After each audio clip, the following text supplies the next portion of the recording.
नमस्कार। आज हम अनुशासन और अपील नियम के पार्ट 2 की तरफ बढ़ते हैं। चलिए शुरू करते हैं इस वीडियो को। पहला प्रश्न है, रेल सेवा अनुशासन व अपील नियम 1993 के तहत अपील का प्रावधान किस नियम के तहत दिया गया है? सही उत्तर है नियम 22। रेल सेवा अनुशासन नियम 1993 के तहत अपील का प्रावधान नियम 22 के तहत दिया गया है। अगला प्रश्न है, सहायक अभियंता द्वारा लेवल 1 के कर्मचारी को सेवा से हटाने के दंड पर पुनरीक्षण अधिकारी कौन है? सही उत्तर है वरिष्ठ मंडल अभियंता। सहायक अभियंता द्वारा लेवल 1 के कर्मचारी को सेवा से हटाने के दंड पर पुनरीक्षण अधिकारी, दंड का जो पुनरीक्षण करेगा वह सहायक अभियंता से अपर लेवल का अधिकारी होगा। तो इसका सही उत्तर है वरिष्ठ मंडल अभियंता, और वह भी उसी डिपार्टमेंट का होना चाहिए, इसलिए सही उत्तर है वरिष्ठ मंडल अभियंता। अगला प्रश्न है, संविधान के किस अनुच्छेद के प्रावधान के अनुसार नियुक्ति प्राधिकारी कर्मचारी को सेवा से हटा सकता है? सही उत्तर है आर्टिकल 311(1). संविधान के अनुच्छेद 311(1) के प्रावधान के अनुसार नियुक्ति प्राधिकारी कर्मचारी को सेवा से हटा सकता है। अगला प्रश्न है, संविधान के किस अनुच्छेद में प्राकृतिक न्याय के सिद्धांत का पालन करने का प्रावधान है? सही उत्तर है अनुच्छेद 311(2). संविधान के किस अनुच्छेद में प्राकृतिक न्याय के सिद्धांत का पालन करने का प्रावधान है? अनुच्छेद 311(2). अगला प्रश्न है, जब अपीलीय प्राधिकारी का पद रिक्त होता है तो रेल सेवा अनुशासन व अपील नियम 1993 के तहत एक अपील किसे की जाती है? सही उत्तर है अगला उच्च अधिकारी। जब अपीलीय प्राधिकारी का पद रिक्त होता है तो रेल सेवा अनुशासन व अपील नियम 1993 के तहत अपील अगले उच्च अधिकारी को की जाती है। अगला प्रश्न है, रेल सेवा अनुशासन व अपील नियम 1993 के तहत मानार्थ पास रोके जा सकते हैं, असत्य है। अनुशासन व अपील नियम के तहत मानार्थ पास को नहीं रोका जा सकता। मानार्थ पास अर्थात रिटायरमेंट के बाद मिलने वाले पास। अगला प्रश्न है, रेल सेवा अनुशासन व अपील नियम 1993 के किस नियम के तहत राष्ट्रपति से अपील की जा सकती है? सही उत्तर है नियम 31। रेल सेवा अनुशासन व अपील नियम 1993 के नियम 31 के तहत राष्ट्रपति से अपील की जा सकती है। अगला प्रश्न है, रेल सेवा अनुशासन व अपील नियम 1993 के तहत एक बचाव सहायक की नियुक्ति की समय सीमा क्या है? सही उत्तर है जांच अधिकारी की नियुक्ति से 20 दिनों के भीतर। रेल सेवा अनुशासन व अपील नियम 1993 के तहत एक बचाव सहायक की नियुक्ति की समय सीमा है जांच अधिकारी की नियुक्ति से 20 दिनों के भीतर। अगला प्रश्न है, किस मानक प्रपत्र संख्या का उपयोग छोटी शास्त्रीय आरोप पत्र जारी करने के लिए किया जाता है? सही उत्तर है SF11। SF11 मानक प्रपत्र का उपयोग छोटी शास्त्रीय आरोप पत्र जारी करने के लिए किया जाता है। छोटी शास्त्री के लिए माइनर पेनाल्टी के लिए SF11 जारी किया जाता है, और वहीं मेजर पेनाल्टी के लिए SF5 जारी किया जाता है। अगला प्रश्न है, रेल सेवा अनुशासन व अपील नियम 1993 के किस आदेश के खिलाफ अपील की जाती है? वर्णित है नियम 18। रेल सेवा अनुशासन व अपील नियम 1993 नियम 18 के तहत आदेश जिसके खिलाफ अपील की जाती है वर्णित है। नियम 18 में वर्णित है कि अपील आदेश के खिलाफ अपील की जा सकती है। अगला प्रश्न है, अनिवार्य सेवानिवृत्ति का दंड प्राप्त कर्मचारी सामान्य किराए पर कितने महीने के लिए रेलवे क्वार्टर रख सकता है? सही उत्तर है 4 महीने। अनिवार्य सेवानिवृत्ति का दंड प्राप्त कर्मचारी सामान्य किराए पर 4 महीने की अवधि के लिए रेलवे क्वार्टर रख सकता है। अगला प्रश्न है, वरिष्ठ स्केल अधिकारी अनुसूची के अनुसार कर्मचारियों पर स्तर 5 तक और दंड 1 से 6 तक लगा सकता है।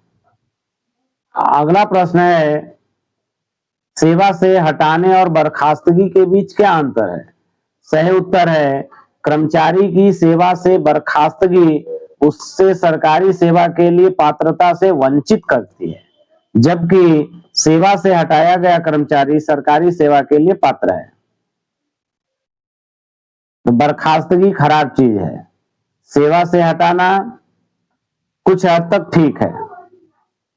सेवा से हटाया गया कर्मचारी सरकारी सेवा के लिए पात्र है, जबकि बर्खास्त किया गया कर्मचारी सरकारी सेवा के लिए पात्र नहीं होता है, वह अपनी पात्रता से वंचित हो जाता है। अगला प्रश्न है, सहायक अधिकारी राजपत्रित अनुसूची के अनुसार कर्मचारियों पर किस स्तर तक का दंड लगा सकता है? सही उत्तर है स्तर 4 तक और दंड 1 से 5 तक। सहायक अधिकारी राजपत्रित अनुसूची के अनुसार स्तर 4 तक के कर्मचारियों पर 1 से 5 तक का दंड लगा सकता है। अगला प्रश्न है, RSB&A नियम 1968 के नियम 6 के तहत प्रदान किए गए दंड की संख्या कितनी है? सही उत्तर है 9। RSD&A नियम 1968 के नियम 6 के तहत प्रदान किए गए दंड की संख्या 9 है। अगला प्रश्न है, निलंबित कर्मचारी को उसके मुख्यालय के बाहर पूछताछ में भाग लेने के लिए यात्रा भत्ता स्वीकार्य है? सत्य है, निलंबित कर्मचारी को उसके मुख्यालय से बाहर पूछताछ में भाग लेने के लिए यात्रा भत्ता स्वीकार्य है, यह कथन सत्य है। अगला प्रश्न है, रेल सेवा अनुशासन व अपील नियम 1993 के नियम किस नियम के तहत नियुक्ति प्राधिकारी, अनुशासनात्मक प्राधिकारी, अपीलीय या पुनरीक्षण प्राधिकारी आदि की परिभाषा दी गई है? सही उत्तर है नियम 2। रेल सेवा अनुशासन व अपील नियम 1993 के नियम 2 के तहत इन सभी की परिभाषा दी गई है। अगला प्रश्न है, रेल सेवा अनुशासन और अपील नियम 1993 के अंतर्गत किसी कर्मचारी को निलंबित किया जा सकता है, यह नियम 5 के तहत दिया गया है। रेल सेवा अनुशासन और अपील नियम 1993 के अंतर्गत किसी कर्मचारी को निलंबित किया जा सकता है, यह नियम 5 के तहत दिया गया है। अगला प्रश्न है, रेल सेवा अनुशासन व अपील नियम 1993 के तहत की जाने वाली जांच रिपोर्ट पर कार्रवाई नियम 10 में विस्तृत है।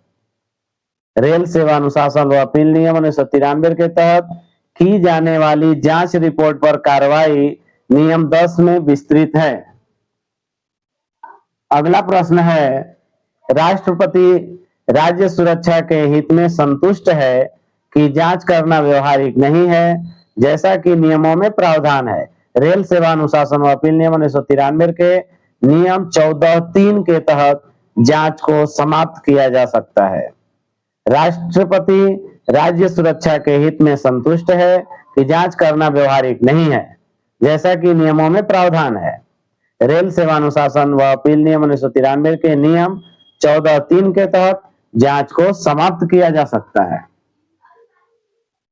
अगला प्रश्न है, रेल सेवा अनुशासन व अपील नियम 1993 के नियम 23 के तहत प्रस्तुत की जाने वाली अपील आरोपित कर्मचारी के हस्ताक्षर से की जानी चाहिए।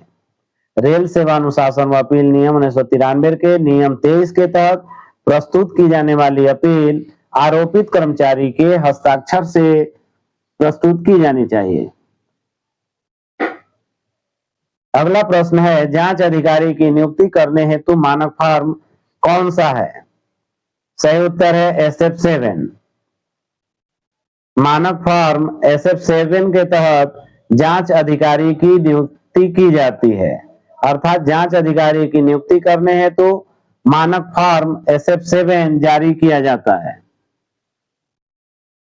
अगला प्रश्न है, कितने समय तक पुलिस अभिरक्षा में रहने पर रेल कर्मी को डीम्ड सस्पेंशन माना जाएगा? सही उत्तर है 48 घंटे से अधिक की अवधि।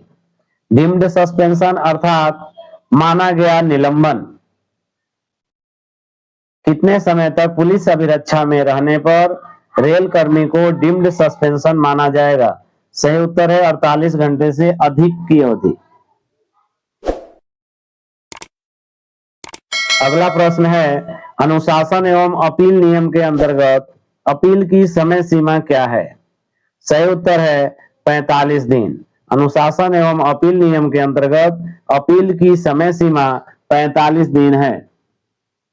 अगला प्रश्न है, सर्वोच्च अनुशासनिक प्राधिकारी कौन है? सही उत्तर है भारत के राष्ट्रपति। सर्वोच्च अनुशासनिक प्राधिकारी भारत के राष्ट्रपति हैं। अगला प्रश्न है, रेलवे से कर्मचारी D&AR नियमों के तहत मानक फॉर्म संख्या 7 किस लिए उपयोग किया जाता है? सही उत्तर है जांच अधिकारी की नियुक्ति। जांच अधिकारी की नियुक्ति के लिए मानक फॉर्म संख्या 7 जारी किया जाता है। अगला प्रश्न है, D&AR कार्यवाही के तहत सेवानिवृत्त रेल सेवक की पेंशन में कटौती का आदेश देने के लिए कौन प्राधिकृत है? सही उत्तर है भारत के राष्ट्रपति। D&AR कार्यवाही के तहत सेवानिवृत्त रेल सेवक की पेंशन में कटौती का आदेश देने के लिए एकमात्र भारत के राष्ट्रपति प्राधिकृत हैं। अगला प्रश्न है, निम्नलिखित में से किस सजा के दौरान कर्मचारी को पदोन्नत नहीं किया जा सकता है? सही उत्तर है अस्थायी रूप से वेतन वृद्धि रोकना। निम्नलिखित में से किस सजा के दौरान कर्मचारी को पदोन्नत नहीं किया जा सकता? सही उत्तर है अस्थायी रूप से वेतन वृद्धि रोकना। अगला प्रश्न है, अनुशासन एवं अपील नियम 1968 के अंतर्गत नियम 14(2) किस बारे में है? सही उत्तर है जांच कार्यवाही व्यवहारिक रूप से पूर्ण करना संभव न होने के मामले में जांच कार्यवाही के बिना निष्कासन अथवा बर्खास्तगी। अनुशासन एवं अपील नियम 1968 के अंतर्गत नियम 14(2) किसके बारे में है? सही उत्तर है जांच कार्यवाही व्यवहारिक रूप से पूर्ण करना संभव न होने के मामले में जांच कार्यवाही के बिना निष्कासन या बर्खास्तगी। अगला प्रश्न है, निलंबन के मामलों का पुनरीक्षण कितनी अवधि के बाद किया जाता है? सही उत्तर है 3 महीने के बाद, अर्थात 90 दिनों के बाद। निलंबन के मामलों का पुनरीक्षण कितनी अवधि के बाद किया जाता है? 3 महीने अर्थात 90 दिनों के बाद। यदि 90 दिनों के बाद निलंबन के मामलों का पुनरीक्षण नहीं किया जाता है तो वह निलंबन निरस्त हो जाता है, उसका प्रभाव समाप्त हो जाता है। अगला प्रश्न है, और उस स्थिति में कर्मचारी को ऑन ड्यूटी माना जाता है। अगला प्रश्न है, क्या किसी रेल सेवक को उसके रेल सेवा अनुशासन एवं अपील नियम के तहत किसी ऐसे पद या ग्रेड पर उसके नियुक्ति पद से नीचे पदावनत किया जा सकता है? उत्तर है नहीं। किसी भी रेल सेवक को उसके नियुक्ति पद से नीचे नहीं किया जा सकता। पदावनत करना अर्थात उसके ग्रेड पे से नीचे, मतलब उसके भर्ती पद से भी नीचे ले जाना, यह नियम में नहीं है, नियमतः यह गलत है, इसे ऐसा नहीं किया जा सकता। अगला प्रश्न है, निम्न में से कौन अनुशासन एवं अपील नियम 1968 के नियम 6 के तहत दंड के रूप में वर्णित नहीं है? सही उत्तर है निलंबन, सस्पेंशन। सस्पेंशन किसी प्रकार का दंड नहीं है, यह एक कानूनी कार्यवाही है, यह अनुशासनात्मक प्रक्रिया है, यह किसी प्रकार का कोई दंड नहीं है, इसे दंड के रूप में नहीं रखा गया है। निलंबन अर्थात सस्पेंशन। अगला प्रश्न है, रेल सेवक अनुशासन एवं अपील नियमों के तहत निम्नलिखित में कौन सी एक शास्ति नहीं है? सही उत्तर है निलंबन। निलंबन अर्थात सस्पेंशन किसी प्रकार की शास्ति अथवा दंड नहीं है।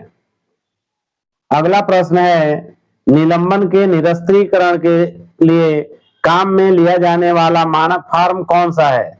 सही उत्तर है SF4। निलंबन निरस्त्रीकरण के लिए रिवोक ऑफ सस्पेंशन के लिए मानक फॉर्म संख्या SF4 जारी किया जाता है। SF4 रिवोक ऑफ सस्पेंशन के लिए जारी किया जाता है, अर्थात निलंबन के निरस्त्रीकरण के लिए, सस्पेंशन को कैंसिल करने के लिए SF4 जारी किया जाता है, रिवोक ऑफ सस्पेंशन। अगला प्रश्न है, बिना समीक्षा के निलंबन की अवधि के बाद वैध नहीं होती है। सही उत्तर है 90 दिन। बिना समीक्षा के निलंबन की अवधि 90 दिनों के बाद वैध नहीं रहती है। अगला प्रश्न है, भारतीय संविधान के किस अनुच्छेद में प्रदत्त शक्तियों का उपयोग करके रेल सेवक अनुशासन व अपील नियम बनाया गया है? सही उत्तर है अनुच्छेद 309। भारतीय संविधान के अनुच्छेद 309 में प्रदत्त शक्तियों का उपयोग करके रेल सेवक अनुशासन व अपील नियम बनाया गया है। अगला प्रश्न है, D&A रूल 1968 के तहत निलंबन के विषय में कौन सा कथन सत्य है?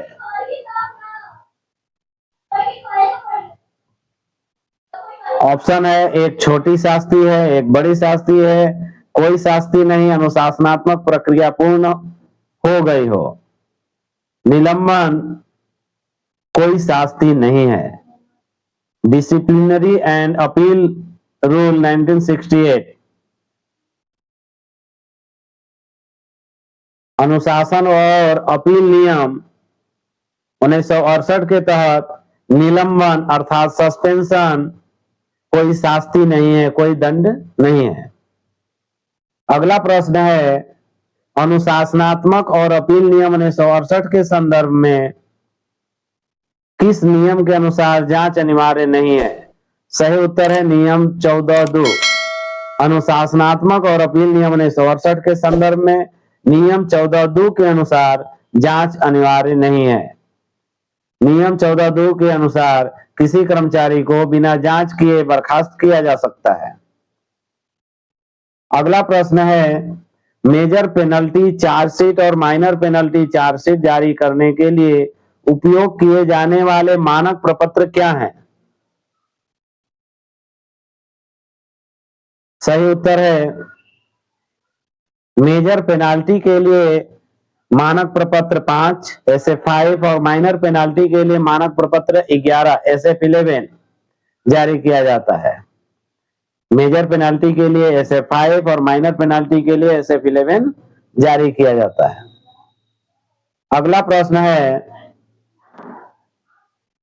निलंबन आदेश जारी करने और निलंबन आदेश के रिवोकेशन के लिए उपयोग किए जाने वाले मानक प्रपत्र क्या हैं? सही उत्तर है मानक फॉर्म संख्या 1 SF1 निलंबन जारी करने के लिए और निलंबन के रिवोकेशन के लिए स्टैंडर्ड फॉर्म संख्या 4 SF4 है।